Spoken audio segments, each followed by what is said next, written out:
জানো এখনকার সম্পর্কগুলো কেন ভেঙে যায়? একটা মেয়ের ছেলে বেস্ট ফ্রেন্ড থাকার কারণে, ওই মেয়েটা ছেলেদের সাথে মেশার কারণে। এবার এই কথাটা শোনার পর অনেক মেয়ে আমাকে উল্টোপাল্টা বলতে পারে, কিন্তু আমি এটা এক্সপিরিয়েন্স থেকে বলছি। যখন তুমি কোনো মেয়েকে ভালোবাসবে আর তুমি যখন দেখবে ওই মেয়েটা অন্য ছেলের সাথে কথা বলছে, তার বেস্ট ফ্রেন্ডের সাথে বেশি সময় দিচ্ছে, তখন তোমার রাগ হবে, তখন তুমি তাকে বারণ করবে। তখন জানো সে কি বলবে? তুমি আমাকে সন্দেহ করো। আসলে সেটা জানেই না তুমি তাকে সন্দেহ করছো না, তুমি তাকে হারানোর ভয় পাও।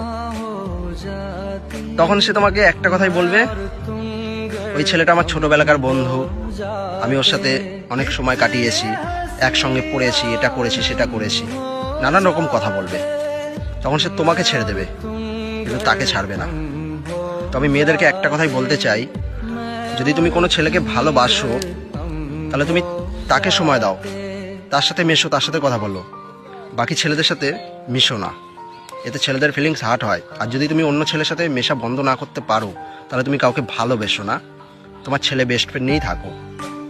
কারণ আমরা জানি, আমরা ছেলেরা জানি যে আমরা ছেলেরা 10টা ছেলের সাথে মিশি, কথা বলি, আমি তো ভালো, কিন্তু আর 5টা ছেলে কিরকম সেটা আমরা জানি। আমাদের ছেলেদের মাথায় কি ঘোরে সেটা আমরা ছাড়া আর কেউ জানে না। তোমরা মেয়েরা বুঝবে না। আমি শুধু এটুকুই বলতে চাই, এর বেশি আমি আর কিছু বলতে চাই না।